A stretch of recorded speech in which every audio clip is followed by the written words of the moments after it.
Good morning. It's the last day of an action-packed series, but we still need your help to stop criminals in their tracks. Coming up. The pensioner attacked in her home by a knife-wielding masked man. I put in everything in my body into shaking this knife out of his hand until he dropped the knife. Cracking down on counterfeits. We're with Trading Standards as they seize £1 million worth of dangerous fake goods. It's like an Aladdin's cave.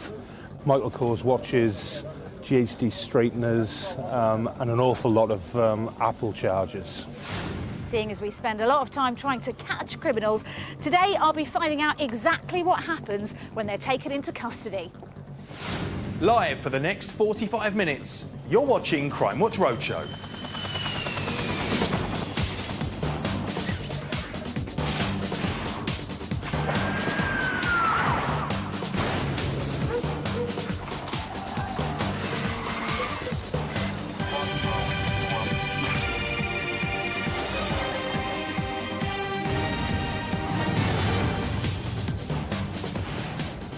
Hello and welcome to the very last programme in this series of Crimewatch Roadshow. Before we finish, let's see if we can catch a few more criminals. Also today, the dance school students whose cash and costumes were stolen in the dead of night. Opened the boot and everything's vanished. All I did was scream. Words couldn't come out. I was just devastated. The exotic eagles shot dead by an intruder at a bird sanctuary. And can you name this doorstep scammer? That's okay. Tricking her way into an 88-year-old man's home.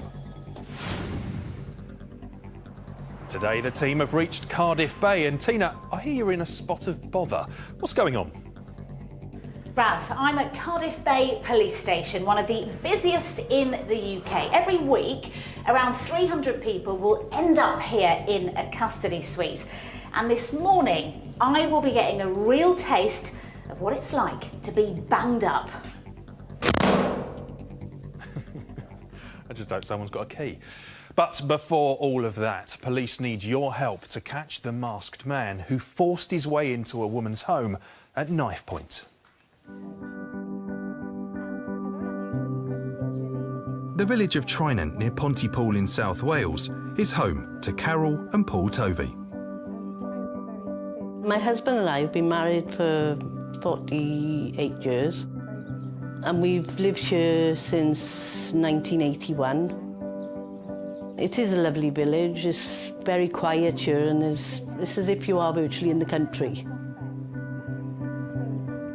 The community does seem very safe, really. Everybody knows each other. It always has seemed a lovely place.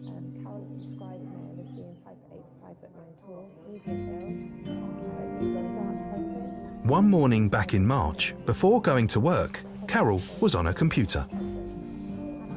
I was in the lounge and I opened up my laptop because I'd been designing a card for my husband's birthday and I wanted it to be special. But a few minutes later, she was interrupted. And I thought, oh, the devil's knocking on my door, you know, this time of the morning, because you don't normally get that early. Peering through the window, Carol didn't recognise her visitor. When I first looked out and saw him, I could see a red hat, and I thought, oh, this is a delivery van asking can they leave a parcel for next door. But it wasn't the postman. As Carol opened her front door, a man wearing a red mask over his face pushed his way into the house. All of a sudden, he put his hand in the air and could see this knife in his hand, which was, you know, you're not expecting that. At that point, I just felt, that's not coming anywhere near me. 67-year-old Carol bravely fought back, determined to disarm her attacker. And I put in everything in my body into shaking this knife out of his hand until he dropped the knife. The man picked up the blade and ran away. Carol grabbed her phone to call the police. Carol was a victim of a horrendous act. The attacker was extremely shocked by the way that Carol reacted. She kept calm in the situation. To fight off that guy the way she did was absolutely phenomenal. 3 months on, Carol and Paul are trying to put this terrifying ordeal behind them. I try not to dwell on it at all, but it is in your mind all the time.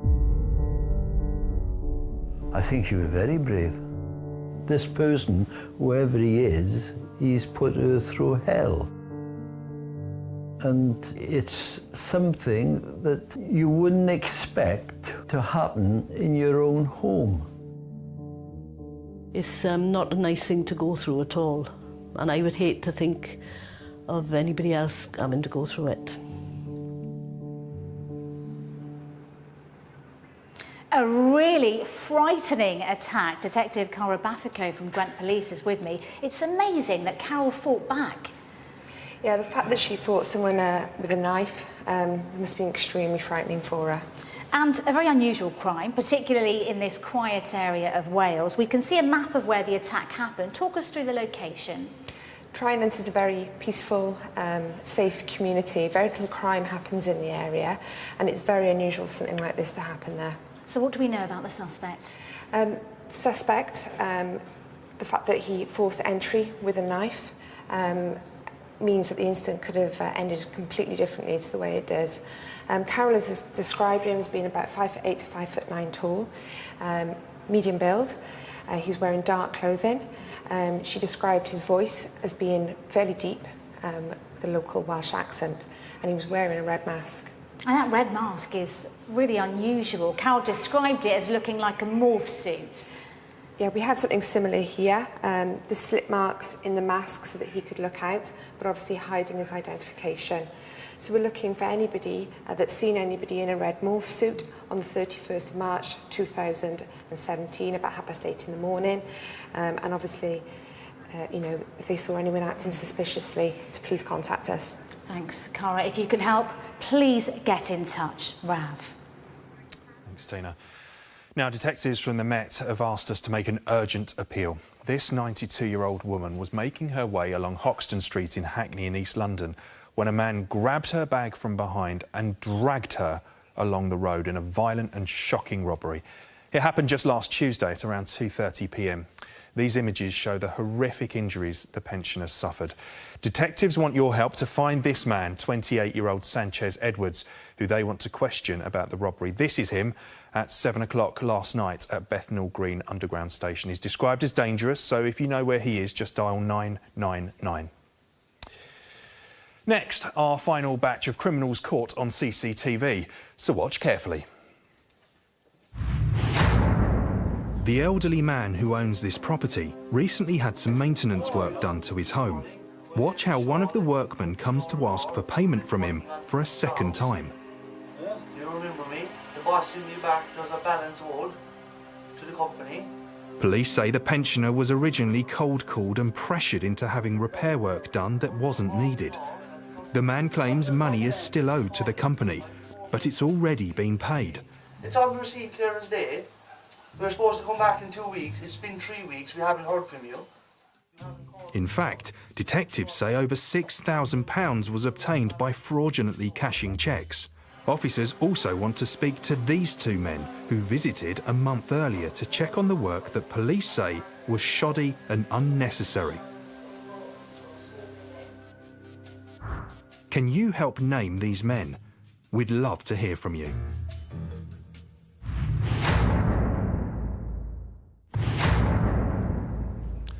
If you know anyone caught on camera there, don't keep it to yourself. Call us for free on 08000 468 999. You can also text us on 63399. Text CW space and then your message.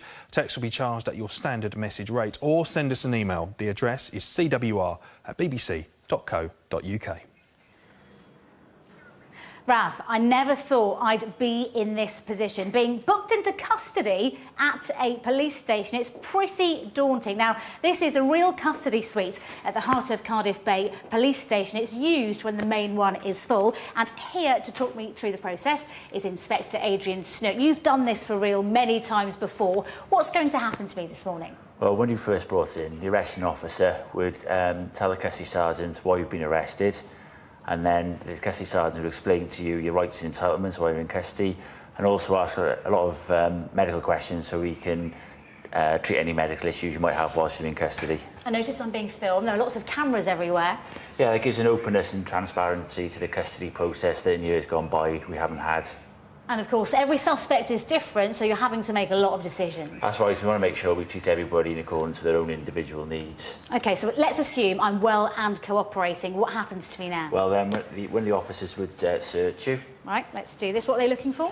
Any things like mobile phones, weapons, drugs, or anything that could be hurt or used to hurt staff or yourself. OK, am I clear? Clear. Good. What happens next? You then be taken through to the process room and have your fingerprints, photograph and DNA taken. OK, Adrian, thank you very much. Time for my close-up. I'm having my mugshot taken in here. CDO Macaulay Jessup is here to do that. Right, what do I do? Take a seat by there for me. Talk me through what happens.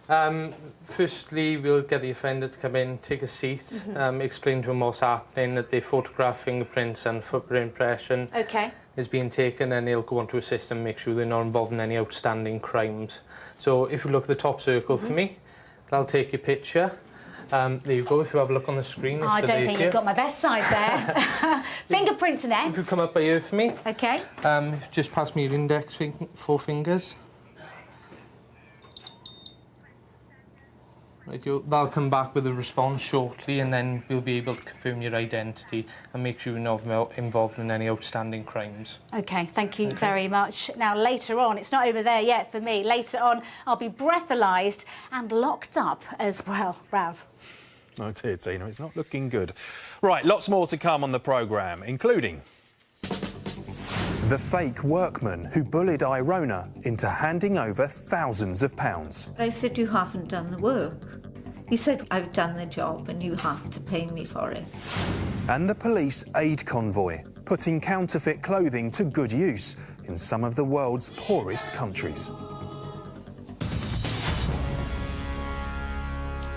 Next, a cruel attack against two defenceless birds of prey. Last week, an intruder broke into the Festival Park Owl Sanctuary in Ebbw Vale, South Wales, and shot and killed two eagles. Their owner, Patricia Webb, is here now, along with Sergeant Neil Pigeon from Gwent Police, who's investigating the incident, and two of the beautiful other birds from the sanctuary. We've got Ellie and Bobby here.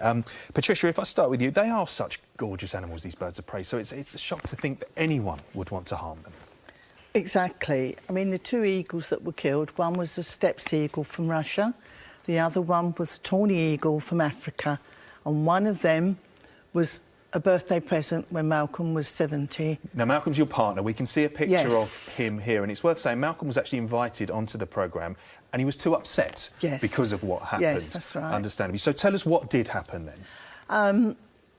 Well, we was at a horse show on the Saturday and we left the sanctuary 6:30 Friday night. They were fine then. But between that time, between that time, somebody actually climbed in over the fence and killed the birds. And you discovered the birds. You had to get a vet to do a post-mortem and examine what happened to the birds. And what did the vet say? The vet said that they had been shot, and we couldn't wait till the vet had done that before we could phone the police. And I'd like to add, the police and the general public have been absolutely fabulous. Brilliant. They've given us so much help. Well, I'm pleased to hear that. They're still doing it. But, of course, this must have been a massive shock to you to see this. Yes. Yeah, just awful. Yes. OK, Neil, you're investigating this matter. In the past on this show, we've heard about birds being poisoned or shot in the wild, but this, and the way that it happened here, is very, very unusual, surely. Oh, it is, and the motive is unclear at this time.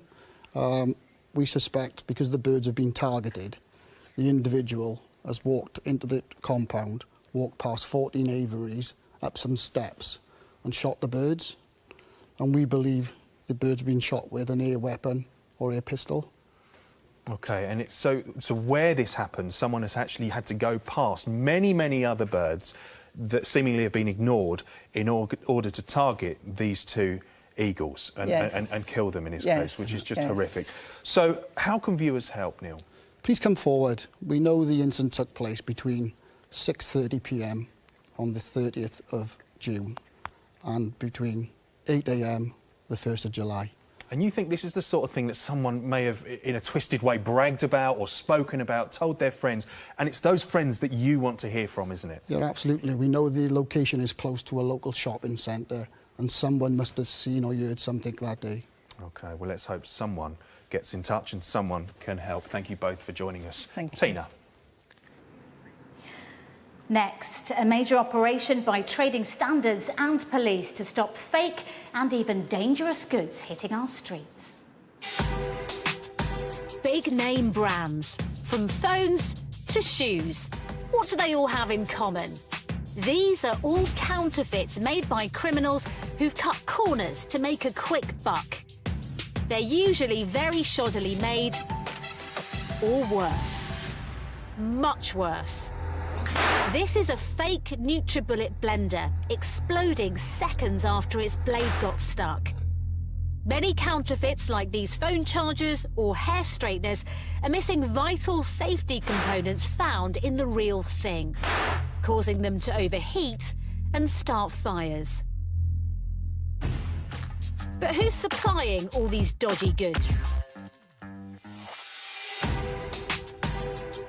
Just before Christmas, police and trading standards officers hit the road to catch the counterfeiting criminals in the act. Morning, guys. Thank you for all turning up. It's 3 a.m. at a motorway service station on the M5 near Worcester. Rhys Harries briefs the team on their mission to stop a convoy of counterfeit goods making their way from the Midlands to Bristol. We've identified a lot of vehicles which are in your briefing packs, all of which are pre-nailed on intelligence. On the motorway, the police are lying in wait for any suspect vans. It's not long before the first one is pulled over, and trading standards move in to search it. Similar. Yeah. It's jam-packed full of footwear, and undoubtedly they're counterfeit. Just to let you know, we found a load of counterfeit merchandise in the back of the van. It's a criminal offence under the Trademarks Act. Soon, the car park fills up with vans, which the police have ordered off the motorway. It's like in Aladdin's cave. Michael Kors watches, GHD straighteners, and an awful lot of Apple chargers. Big concern, really, as far as the safety is concerned, and it's really good to get it off the market. In total, 5 vans packed with fake goods are seized, and the drivers questioned. I'm very pleased with what we've been able to take off the road today.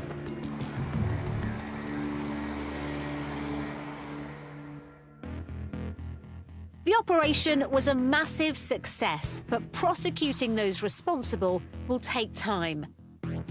Rhys Harries from Swansea Trading Standards, which led the operation, showed us some of their haul. All right, so in here, this is the majority of the stock that was seized off the vans. There is over 70 different brands in here. There's shoes, handbags, perfumes, electrical items. Probably the total value that we estimated is about £1 million. All the different types of watches, Superdry, Armani, and what you may notice is that all of these watches aren't working. By buying one of these counterfeits, it may work in the short term, but quite shortly after, they're all stopped. We've got a lot of these, which are USB power adapters. As you can see, there's a sort of iPhone sort of plug. These, we've got some serious concerns over their safety.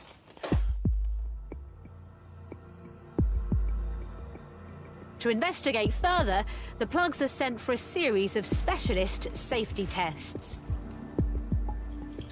Okay, so I'm just opening up the body of this charger, and this has the potential to be lethal. That's because this wiring here, which carries the mains voltage from the plug pins to the circuit board, is only single insulation. The charger's plugged in to see what happens. It lasts just a few minutes. No, it's gone. Yeah. Next, a voltage breakdown test to see how the plug would cope with a surge in mains power. This circuit board is inherently unsafe as it's allowing the mains voltage to break down or pass over to the USB output socket, which means that either the socket itself or any cable that's attached to it or any metal-bodied phone that's attached to it could potentially become live in the event of using this charger. Buying a fake may seem like a bargain and look like the real deal, but you could be putting your life at risk. Well, joining me in the police interview room is Graham Mogg, a former police officer himself, who now works for a number of high-profile brands against the counterfeiters. Now, you were part of that operation we just saw. Yes. Is this problem getting worse? Yes, it is. It's fair to say that the availability of counterfeit goods is on the increase, with thousands of goods entering the UK on a daily basis. And there have been other operations since to target counterfeit goods, haven't there? Yes, that's right. The anti-counterfeiting group and our members support police and trading standards across the country on a regular basis to remove these type of products off the street. In December alone, there was 120,000 counterfeit items seized. You've brought some fake goods with you. How big is the difference between the fakes and the real thing? Let's start with these brake pads. Yeah, it depends on the product. It's very difficult for a shopper to identify a counterfeit to a genuine item on occasions. These brake pads are obviously from a safety aspect.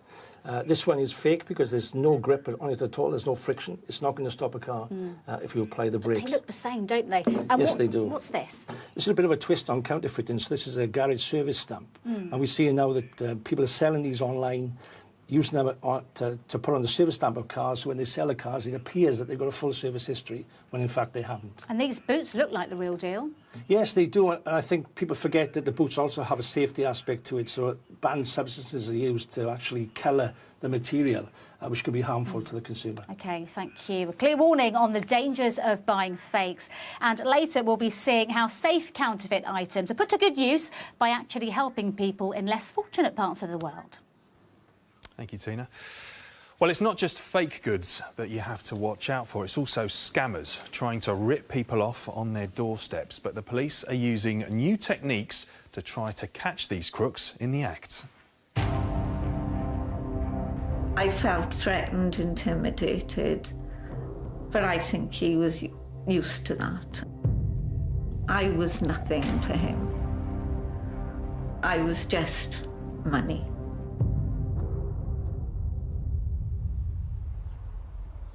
Last summer, 69-year-old Irona Healy was returning to her Swansea home after meeting friends.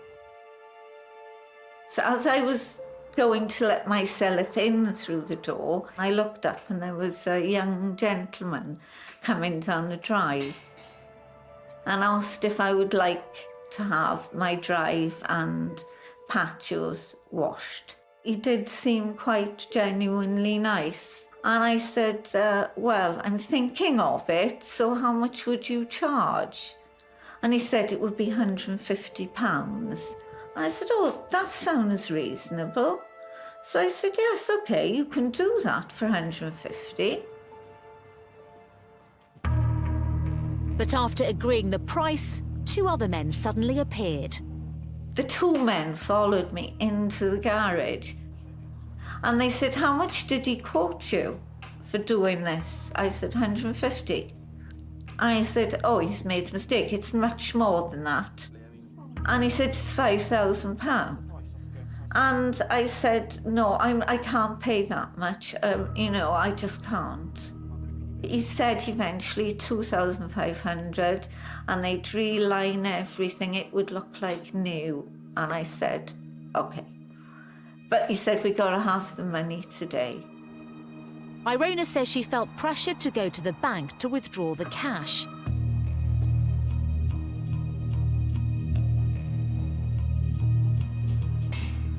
By the time she returned, she'd had second thoughts. But one of the men demanded she pay up. But I said, you haven't done the work. They'd done nothing. The drive was exactly the same as it was. He said, we have. I said, no, you haven't. He said, I've done the job and you have to pay me for it. Yeah. I suddenly got afraid. I didn't feel that I had any choice but to give them the money. I just felt completely intimidated.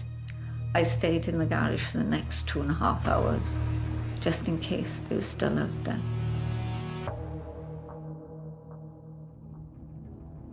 After the incident, South Wales Police's crime reduction team fitted a special security camera in Irona's home, designed to catch crooks in the act.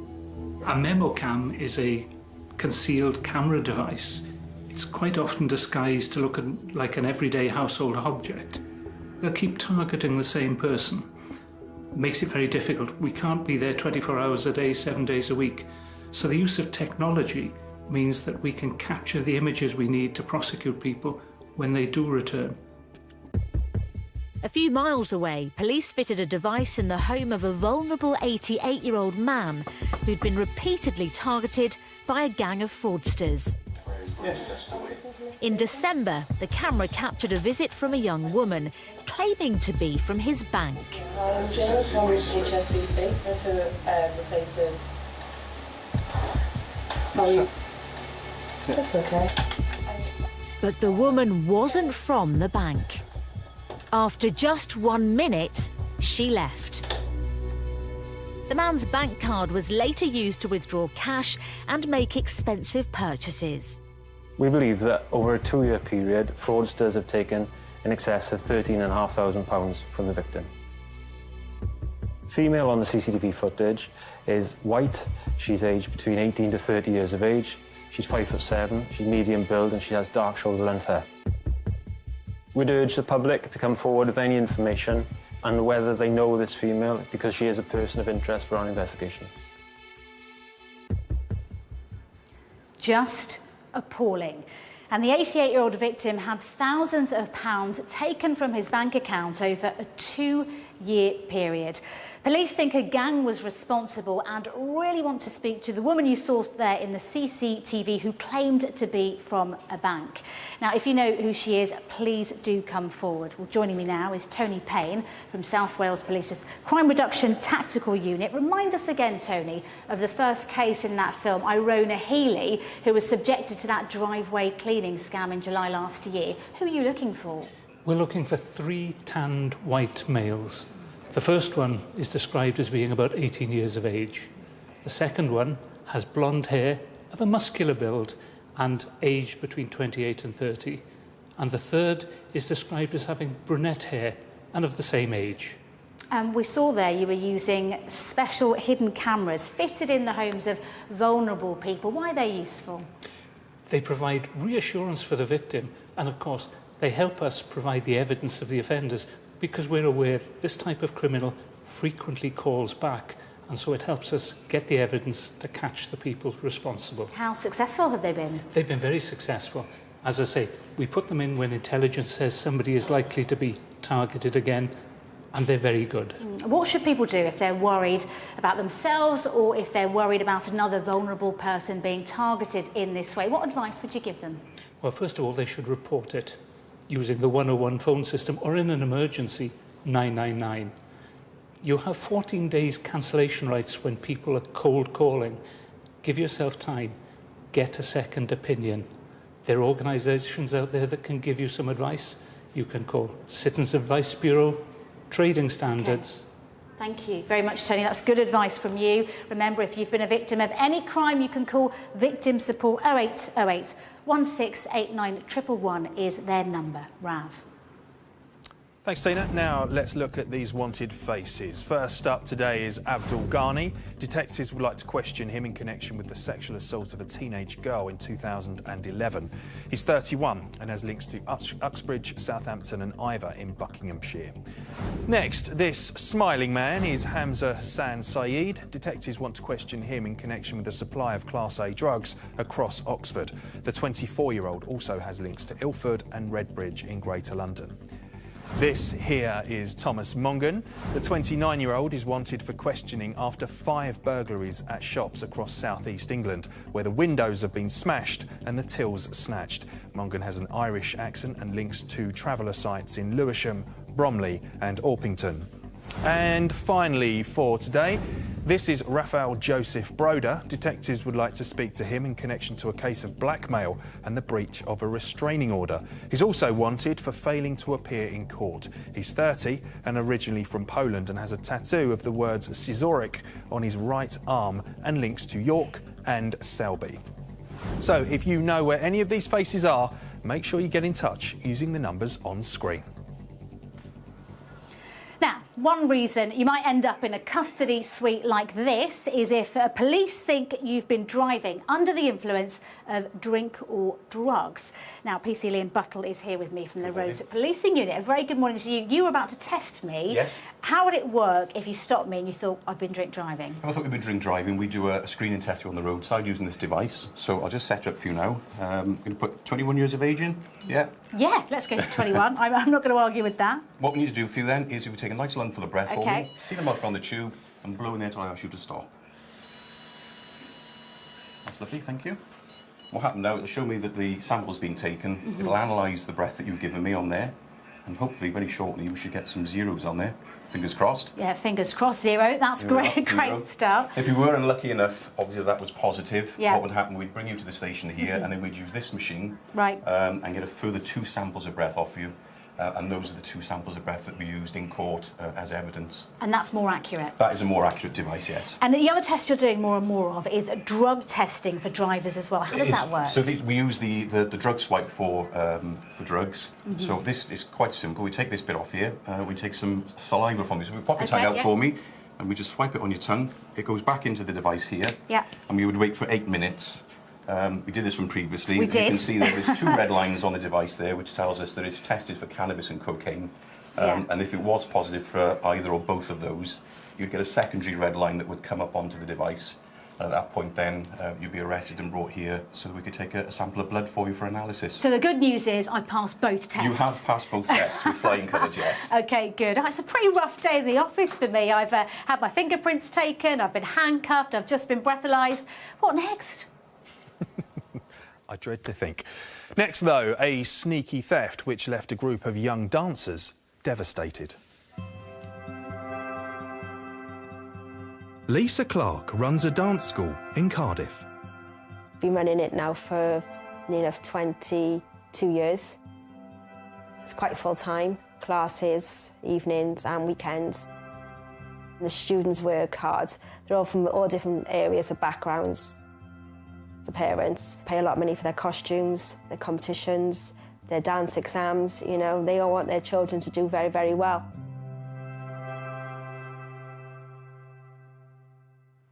Last Halloween, the dance school had raised funds to enter a competition. That night, Lisa parked her car outside her home and went to bed. But a few hours later, she was woken by a strange noise. Woke up in the early hours of the morning, hears some rustling, clicking. Final visit woke Lisa. Then I hear the same noise again. The man suddenly ran off. That's when my husband got up and went to check the car. But with no obvious sign of a break-in, Lisa's husband presumed everything was fine. Cash and costumes, please do get in touch. Police are also keen to trace this man as a potential witness. He cycled past Lisa's house just a couple of minutes before the theft and may have information. You can call us on the usual number, or you can also speak to Crime Stoppers anonymously. They're on 0800 555 111. Now, we saw earlier how police and trading standards teams around the country are regularly seizing counterfeit goods. And if you're wondering what happens to all those clothes and shoes with fake logos, well, my next guest puts them to good use.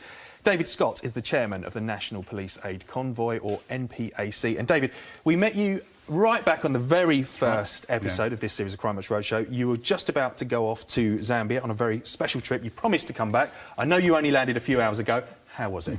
It was wonderful, thank you. The team and I went to Eastern Province in Zambia, 10 of us, to places called Manyazi and Mwapi. And, you know, very remote rural people. places. Now, you were going out to deliver supplies. Yes. Lots of those were clothes. Yeah. We can actually see some lovely images of you giving out the clothes to people there. It must have been really, really gratefully received. Very satisfying to see the end of it. It's a long process to get them there. It was very satisfying. And to remind us, a lot of the clothing that you've got here was actually from criminal activity. Yeah, it's either stolen or counterfeit goods, certified fit to travel out there, and then it's used as barter, it's used as payment for labour. It's never given away. OK. I know that some children were particularly pleased with what you did for them, and so much so they actually wrote you a gorgeous song. We can see this now. In the best clothes, these guys. We thank you. We thank you. We thank you.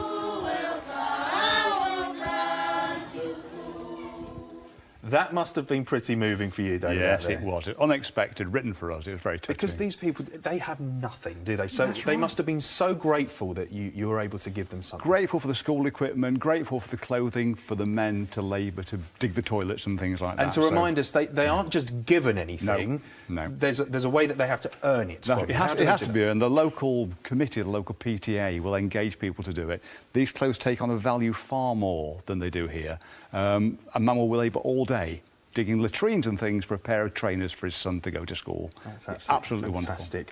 Wonderful. OK, well, let's. You've got an appeal for us as well that you want to make for something else that you'd like people to donate. Yes, thank you. We have another little aside that it's called the Cinderella Project, appealing for once-worn wedding dresses or sample wedding dresses to inspire girls to go to the clinic, to go to the places where they will work on them and borrow one if they want one to wear for a special day. Girls who've never seen a white wedding dress before. It's an inspirational project. So to inspire them as well, and just it doesn't have to be a wedding dress. If it's a big ball gown or something like that, a ball gown, a prom dress, mother of the bride dresses. These girls would love to work on them. OK, so you've got details of that on the NPAC website, so people can see how they can donate these dresses and help lots of people out there. David, thank you so much for coming back. My pleasure. And seeing us today. Thank you. Right now, let's go back to Tina, who's still in the slammer.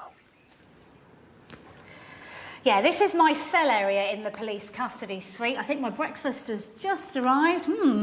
OK, here it is. There are cameras everywhere. There's one up there. Hello. My loo is on the right, an uncomfortable-looking bed down here. It's a pretty cosy room. Inspector Adrian Snook is with me again. Adrian, what have I got here? Well, that's one of our most popular dishes, the all-day breakfast. Sausages, beans and potatoes. It doesn't look that appetising, if I'm honest. I think you'd be a bit disappointed if you served in a hotel, but it is we don't have many complaints and it keeps people full when they're in custody. It must be a logistical nightmare having to feed all the suspects that come in. Yeah, well, we keep big stock of food. It doesn't have to be refrigerated in this long life, and we make sure we cater for everybody's religious and dietary requirements. OK, I suppose I should have a bit of a taste here.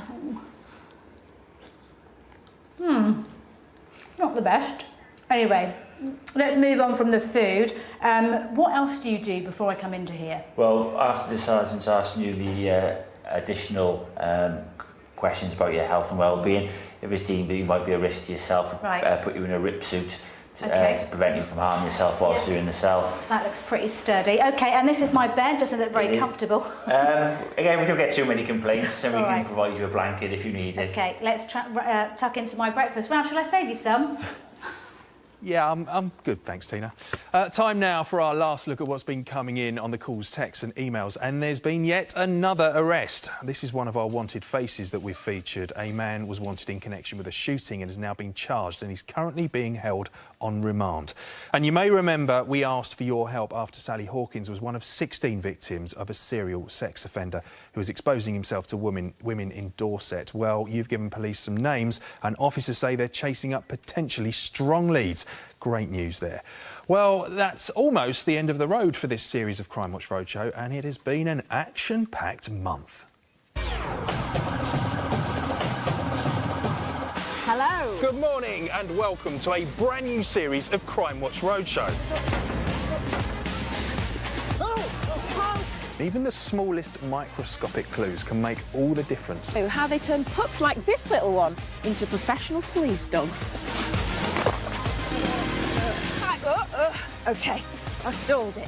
Now, you've brought in some items here which are clearly not going to be stolen by joyriders. This is a very different type of shower, isn't it, Steve? Very different shower. I'm good at brushing.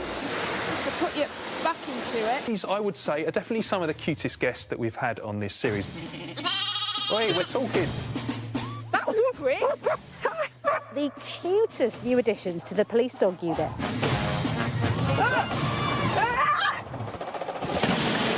A bit of a tight squeeze, Jim, isn't it? Get her. Is that fighting the dog? Oh, I would not want to be someone who Olaf is chasing.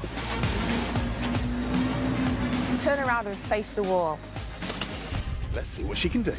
Head up, keep your head up, keep your head up. Some very special guests are wheeling their way into the studio.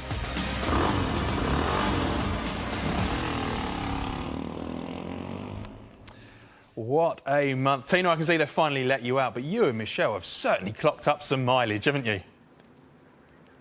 Yes, I've been released, and yes, we have travelled the length and breadth of the country working with almost every police force. I have to say, the most memorable moment for me was being bitten by police dog Olaf. That's a story to remember. But we've also shown more than 200 really crucial appeals with arrests on crimes including robbery, kidnap and arson. Thanks to you. Keep them coming. Thank you, Tina. And thank you for all your calls during the series. They really do make all the difference, and you'll still be able to see lots more of our appeals online. Our website and phone lines will remain open for the next fortnight. But I'm afraid that's everything for this series. We're going to leave you with a final look at this morning's Wanted Faces. If any of them look familiar to you, you know what to do. Until next time, that's goodbye from everyone here.